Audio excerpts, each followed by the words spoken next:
Assalamualaikum warahmatullahi wabarakatuh. Semoga semua kebaikan terlimpah kepada kita semua. Amin ya rabbal alamin. Di sebuah kampung tempat Abu Nawas tinggal, hiduplah seorang pemuda yang suka berbuat usil. Hampir semua warga pernah menjadi korban keusilannya. Yang membuat warga kesal, pemuda ini sama sekali tidak punya sopan santun. Kepada yang lebih muda, ia tak segan-segan mengganggu. Apalagi kepada yang lebih tua, ia juga berani bertindak seenaknya. Bagi si pemuda, yang penting ia puas dan bisa tertawa. Hingga pada suatu hari, si pemuda pun merasakan suntuk. Ia memutuskan untuk berjalan-jalan keliling kampung. Saat sedang asik menikmati suasana perkampungan, dari kejauhan ia melihat seorang pria tua berjalan dengan tongkat. Pria itu tak lain dan tak bukan adalah Abu Nawas. Melihat Abu Nawas, si pemuda langsung terbesit ide untuk mengerjainya. Ia pun mengikuti Abu Nawas hingga sampai di sebuah warung tempat Abu Nawas biasa berkumpul dengan kawan-kawannya.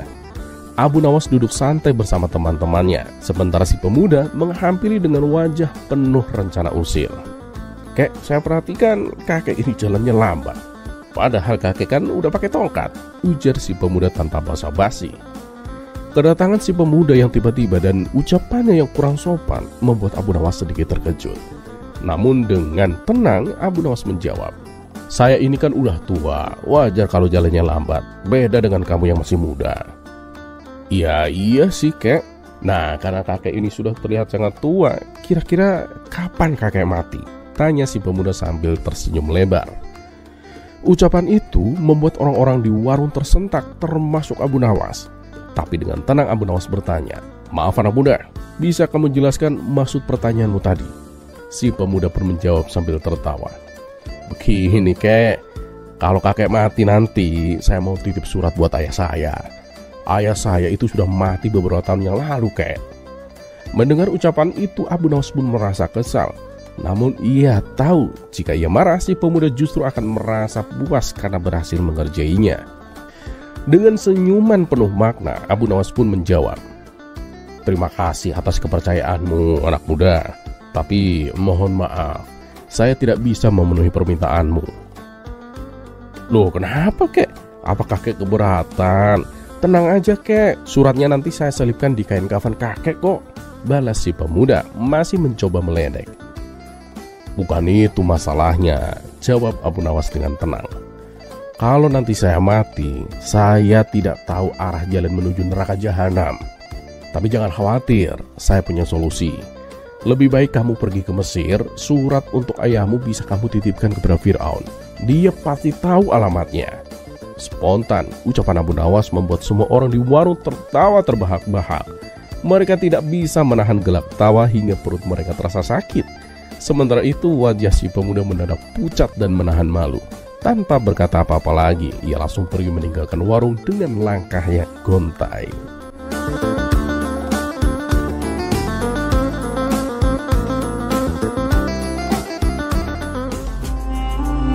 Kisah selanjutnya.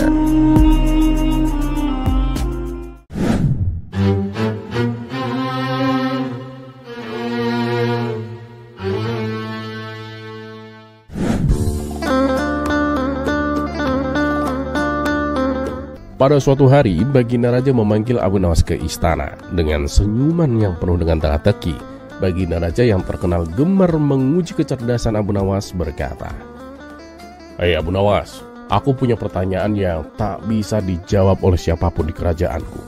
Kalau kamu berhasil menjawabnya, kamu akan mendapatkan hadiah emas sepenuh keranjang. Tapi kalau kamu gagal, kamu harus membersihkan kandang kuda selama sebulan penuh."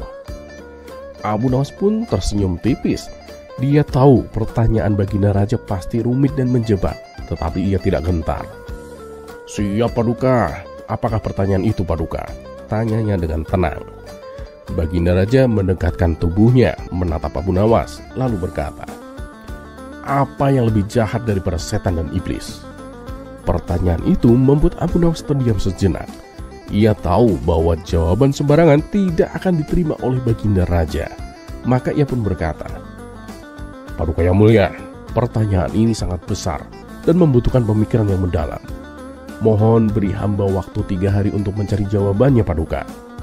Baginda Raja pun tersenyum dengan licik. "Baiklah, Aku beri kamu waktu 3 hari. Tapi ingat, jawabanmu harus memuaskanku, Abu Nawas. Setelah meninggalkan istana, Abu Nawas pun mulai berpikir keras. Pada hari pertama, ia pergi ke pasar untuk mengamati tingkah laku orang-orang. Di sana, ia melihat seorang pedagang yang mencurangi timbangannya akan mendapatkan keuntungan yang lebih besar. Ia menambahkan beban kecil yang tersembunyi di bawah timbangan, sehingga barang yang ia jual terlihat lebih berat dari yang sebenarnya. Abu Nawas mendekati seorang pembeli dan berkata, "Tahukah kamu bahwa barang yang kamu beli sebenarnya lebih ringan dari yang terlihat?" Pembeli itu terkejut, tetapi pedagang itu langsung membantah dengan suara lantang, "Jangan dengarkan dia, aku ini pedagang yang jujur." Abu Nawas pun tersenyum sambil bergumam dalam hati, "Orang ini menggunakan akalnya untuk mencurangi orang lain. Apakah ini yang lebih jahat daripada setan?" Namun, ia merasa ini belum cukup untuk menjadi jawaban yang pasti. Ia terus berjalan hingga ia melihat seorang pejabat kerajaan sedang memeras seorang petani miskin. Pejabat itu memaksa sang petani untuk membayar pajak lebih tinggi dari yang seharusnya, dengan ancaman akan menyita tanahnya jika tidak segera membayar. Abu Nawas pun merasa geram melihatnya. "Ini lebih jahat lagi," pikirnya. Tapi ia tetap merasa ada hal yang lebih besar daripada ini. Pada hari kedua, Abu Nawas pun memutuskan untuk mencari nasihat dari seorang alim yang terkenal bijaksana di masjid. Ia menceritakan pertanyaan baginda raja dan bertanya, "Nah, kalau menurut Tuan, apa yang lebih jahat daripada setan atau iblis?" Sang alim itu pun tersenyum dan berkata, "Setan atau iblis itu musuh yang nyata, tapi mereka hanya bisa menggoda. Manusia di sisi lain bisa menjadi lebih jahat ketika mereka mengikuti hawa nafsu mereka tanpa kendali. Bahkan hawa nafsu manusia bisa membuat mereka melakukan hal-hal yang bahkan setan pun tak terpikirkan." Mendengar ini, Abu Nawas merasa pencerahannya semakin lengkap. Ia merenungkan kata-kata itu sepanjang malam dan merangkai jawaban yang akan ia berikan kepada baginda raja. Di hari ketiga, Abu Nawas kembali ke istana. Baginda raja sudah menunggu dengan penuh rasa ingin tahu, dikelilingi oleh para menteri dan penasehatnya. "Jadi Abu Nawas," kata baginda raja dengan senyum penuh harap, "apa jawabanmu? Apa yang lebih jahat daripada setan atau iblis?" Abu Nawas pun membungkuk hormat dan menjawab dengan tenang, "Paduka yang mulia, yang lebih jahat daripada setan adalah manusia yang menggunakan akalnya untuk berbuat kejahatan." Baginda raja mengernyit, penasaran dengan jawaban itu. "Manusia? Jelaskan maksudmu." Abu Nawas pun melanjutkan dengan penuh percaya diri, "Setan hanya menggoda Paduka. Mereka memanfaatkan kelemahan manusia. Tetapi manusia memiliki akal yang bisa membedakan antara baik dan buruk. Ketika manusia dengan sengaja menggunakan akalnya untuk mencurangi orang lain, menindas yang lemah, atau bahkan merusak tatanan dunia demi kepentingan pribadi, mereka melampaui setan dalam hal kejahatan Paduka. Setan hanyalah penggoda, tetapi manusia menjadi pelaku kejahatan yang sesungguhnya." Mendengar penjelasan itu, baginda raja terdiam. Ia merenungkan kata-kata Abu Nawas. Ia tertawa terbahak-bahak. "Abu Nawas, kamu benar-benar luar biasa. Jawabanmu sangat bijaksana. Kamu telah membuka mataku bahwa kejahatan sejati bukan hanya berasal dari godaan setan, tetapi juga dari akal manusia yang disalahgunakan." Baginda raja pun memerintahkan pelayan untuk membawa keranjang emas sebagai hadiah, dan dengan senang hati Abu Nawas pun menerimanya. Dalam perjalanan pulang, Abu Nawas tersenyum puas sambil berkata, "Seperti biasa, akal sehat dan kebijaksanaan adalah senjata yang terbaik." Kisah ini pun menyebar ke seluruh penjuru negeri, menambah kekaguman rakyat kepada kecerdasan dan kebijaksanaan Abu Nawas.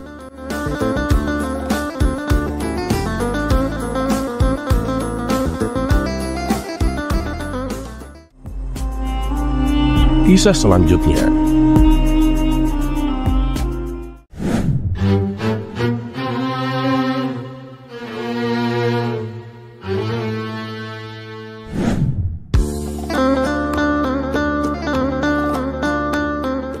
Bukan hanya melawan orang pandai, Abu Nawas juga pernah melawan orang yang berotot kekal, yaitu dalam kompetisi tinju bebas. Berikut kisahnya. Suasana pagi yang cerah mengusik Abu Nawas untuk berjalan-jalan menikmati indahnya kota Baghdad. Seperti biasa, ia juga tak lupa mampir ke warung untuk nongkrong bersama kawan-kawannya. Setibanya di warung, ternyata kawan-kawan Abu Nawas sudah pada berkumpul. Mereka tampak asik sedang membicarakan suatu berita yang lagi hangat. Karena merasa ingin tahu, Abu Nawas pun lalu bertanya kepada mereka. "Wih, kayaknya kalian lagi ngobrol serius nih. Ada kabar terbaru apa?" tanya Abu Nawas. Salah satu dari kawannya menjawab, "Ada Abu Nawas, itu lomba tinju bebas. Hadiahnya nggak main-main loh, 1 kilogram emas." "Wih, yang bener?" tanya Abu Nawas kaget. "Apa semua boleh mendaftar?" tanya Abu Nawas kembali. Mereka pun menjawab, "Lomba ini terbuka untuk umum Abu Nawas. Semua orang boleh mendaftar." "Memangnya kamu mau ikut?" tanya mereka tertawa. "Oh iya dong, aku mau ikut mendaftar," jawab Abu Nawas mantap. "Apa? Kamu serius Abu Nawas?" tanya mereka tak percaya. "Maaf nih Abu Nawas, bukannya aku menghina, tapi badanmu itu kan kurus dan tenagamu juga nggak begitu kuat." Namun Abu Nawas tidak menghiraukan ucapan temannya itu. "Ya, kita lihat saja nanti siapa yang bakal menjadi juaranya," ujar Abu Nawas penuh percaya diri. Hari yang ditunggu-tunggu pun tiba. Semua orang berkumpul di lapangan untuk menyaksikan jalannya perhelatan tinju bebas. Kawan-kawan Abu Nawas juga berbondong-bondong ikut menghadirinya. Mereka penasaran dengan aksi Abu Nawas nantinya. Pertandingan demi pertandingan pun telah selesai dilaksanakan. Beberapa peserta ada yang mengalami cedera, ada juga yang sampai keluar darahnya. Dan kini tibalah giliran Abu Nawas melawan dengan petinju yang berbadan kekar dan besar. Dipanggillah nama petinju itu supaya masuk ke dalam ring.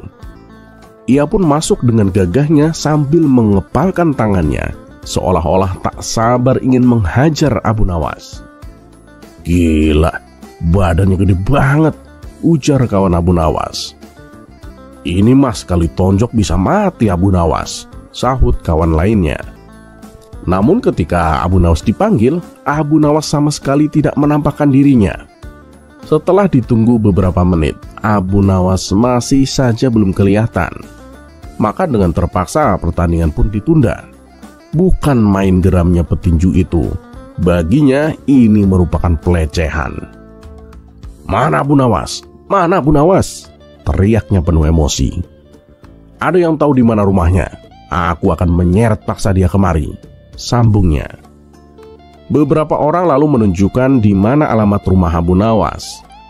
Dengan langkah tegap si petinju itu bergegas menuju rumah Abu Nawas. "Waduh, mampus tuh Abu Nawas," celetuk salah satu kawan Abu Nawas. Dengan dikawal beberapa orang dan panitia lomba, sampailah si petinju itu di depan rumah Abu Nawas.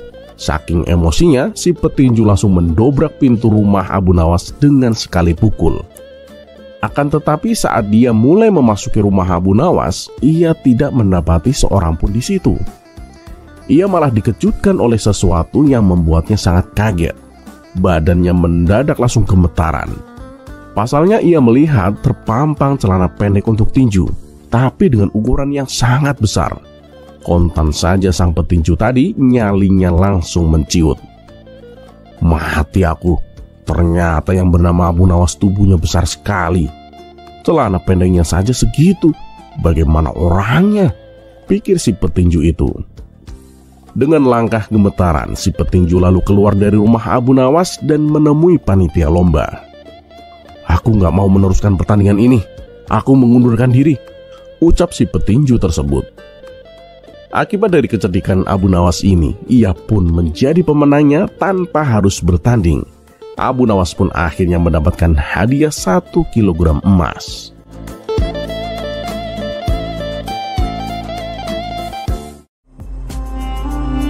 Kisah selanjutnya.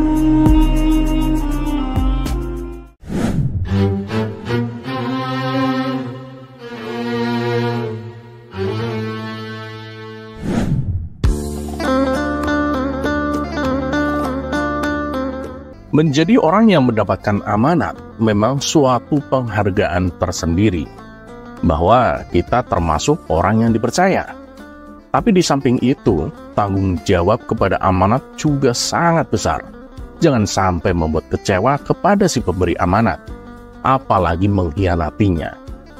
Maka tak heran bila orang yang mendapatkan amanat akan mengerahkan semua kemampuannya demi terwujudnya amanat tersebut. Seperti yang terjadi pada Abu Nawas di kisah kali ini. Ia mendapatkan sebuah amanat dari Tuan Hakim demi untuk keamanan warga di kampungnya. Tapi apa yang terjadi? Sungguh di luar nurul. Berikut kisah lengkapnya. Suatu hari, di kota Baghdad digemparkan berita tentang kasus pencurian. Dan tak tanggung-tanggung, yang dicuri adalah uang warga yang disimpan di dalam peti. Yang lebih mengherankannya lagi, peti tersebut masih dalam keadaan utuh. Gemboknya tidak rusak sama sekali. Padahal kuncinya disimpan oleh Tuan Hakim sendiri. Dari situlah Tuan Hakim mengetahui ada seseorang yang sengaja mencuri kunci lalu dikembalikan ke tempatnya semula. Dan pencurinya tidak lain pastinya adalah orang dalam. Untuk mengungkap kasus ini, Tuan Hakim pun mengumpulkan para asistennya. Mereka saling menyalahkan satu sama lain, sehingga terjadi diskusi yang sangat alot. Melihat hal itu, Tuan Hakim pun menjadi jengkel. Sudah, hentikan pertengkaran kalian. Yang sudah terjadi, ya sudah. Saat ini, kita tidak penting mengetahui siapa pencurinya. Yang lebih penting, jangan sampai kejadian ini terulang kembali. Dan bagaimana caranya supaya kunci petinya aman, tutur Tuan Hakim. Kemudian salah satu asistennya berkata, Tuan, bagaimana kalau kita tugaskan seseorang yang dipercaya untuk menyimpan kunci peti itu? Usul asisten tersebut. Benar itu Tuan, kami sangat setuju dengan usulan itu, jawab mereka serempak. Baiklah, saya kira orang yang pantas ditugaskan adalah Abu Nawas. Bagaimana pendapat kalian? Tanya Tuan Hakim. Kami setuju Tuan Hakim, Abu Nawas memang orang yang jujur, balas mereka. Maka dipanggillah Abu Nawas ke istana Tuan Hakim. Ada apa Tuan? Kenapa Tuan memanggil saya? Tanya Abu Nawas. Begini Abu Nawas, uang warga yang ada di peti istanaku dicuri orang, balas Tuan Hakim. Loh, kok bisa dicuri Tuan? Bukankah petinya terbuat dari besi? Dan gemboknya juga besar dan kuat? Tanya Abu Nawas heran. Ya begitulah Abu Nawas. Tapi aku yakin si pencuri itu menggunakan kunci yang aku simpan. Dia tahu di mana aku menyimpannya. Sepertinya ini kelakuan orang dalam Abu Nawas, jawab Tuan Hakim. Lalu nasib warga yang uangnya hilang bagaimana Tuan Hakim? Tanya Abu Nawas. Oh, itu nggak usah khawatir. Semuanya pasti akan aku ganti. Sekarang yang lebih penting bagaimana caranya supaya kunci peti ini aman Abu Nawas. Nah, kami bersepakat akan menugaskan kamu untuk menyimpan kuncinya. Karena kami yakin kamu itu orang yang paling jujur Abu Nawas, kata Tuan Hakim. Waduh Tuan Hakim, gimana ya? Ya sudahlah, berhubung ini menyangkut keamanan uang warga, aku bersedia mengemban tugas tersebut, ujar Abu Nawas mengiyakan. Akhirnya aku menemukan orang yang cocok di kampung ini. Sekali lagi, kamu itu sudah dikenal orang Abu Nawas. Jadi mereka tidak akan ragu atas jaminanku. Nah, nanti tugasmu, kamu harus menyimpan kunci ini di tempat aman dan memberikannya kepadaku ketika aku membutuhkan, timpal Tuan Hakim. Tenang Tuan Hakim, pokoknya saya jamin, mulai hari ini nggak akan ada lagi orang yang mencuri uang warga. Abu Nawas kemudian mengambil kunci tersebut dan pulang ke rumah. Setibanya di rumah, istrinya bertanya kepada Abu Nawas. Tumben, ada perlu apa Tuan Hakim memanggilmu? Abu Nawas kemudian menjawab. Oh, Tuan Hakim menugaskanku menjaga kunci peti uang warga. Lalu kamu terima tugas tersebut? Tanya istrinya kembali. Iya, mau gimana lagi? Ini demi keamanan uang orang banyak. Tapi aku bingung, di mana ya aku harus menyimpannya? Balas Abu Nawas. Karena belum menemukan tempat yang aman, terpaksa untuk sementara Abu Nawas selalu membawa kunci tersebut kemanapun ia pergi. Suatu hari kunci itu hilang di rumahnya, yang kebetulan kondisi saat itu sedang gelap. Istrinya kemudian berkata, "Coba nyalakan lilin." Abu Nawas pun bertanya, "Di mana lilinnya?" "Itu di sebelah baratmu," jawab sang istri. "Bagaimana aku bisa tahu arah dalam situasi gelap seperti ini?" balas Abu Nawas. "Ya sudah, kita cari besok pagi saja," ujar sang istri. Esok paginya, Abu Nawas dan istri kembali mencari kunci tersebut. Setelah beberapa lama mencari, akhirnya kuncinya pun ditemukan. "Alhamdulillah, akhirnya ketemu. Kalau kunci ini hilang, aku bisa dihukum Tuan Hakim," ucap Abu Nawas. "Nah, sekarang lebih baik kuncinya disimpan saja. Kalau sampai hilang di jalan gimana? Bisa tambah runyam nanti," kata istrinya menyarankan. Mendengar perkataan istrinya, Abu Nawas pun terdiam. Setelah lama merenung, akhirnya Abu Nawas menemukan ide. "Aku tahu tempat yang paling aman," pikir Abu Nawas. Ia pun segera pergi menuju istana Tuan Hakim. Sesampainya di sana, ia segera menuju tempat di mana peti itu diletakkan. Melihat kehadiran Abu Nawas yang tiba-tiba berada di dalam istananya, sang hakim pun bertanya, "Loh, Abu Nawas, apa yang sedang kamu lakukan? Kamu sudah menyimpan kuncinya di tempat yang aman?" Abu Nawas kemudian menjawab, "Tentu saja Tuan Hakim, kuncinya aku simpan di tempat yang paling aman." "Baguslah, memang gak salah aku menugaskanmu," ujar Tuan Hakim. "Di mana kamu menyimpannya, Abu Nawas?" tanya Tuan Hakim penasaran. "Memang ada tempat yang lebih aman, Tuan Hakim, selain peti ini?" kata Abu Nawas balik bertanya. "Apa maksudnya, Abu Nawas?" ucap Tuan Hakim kebingungan. "Ya, aku menyimpan kuncinya bersama uang di dalam peti ini. Dengan begitu, mulai hari ini tidak akan ada orang yang akan membukanya," kata Abu Nawas menjelaskan. "Aduh, Abu Nawas, ucap sang hakim sambil menepuk jidat.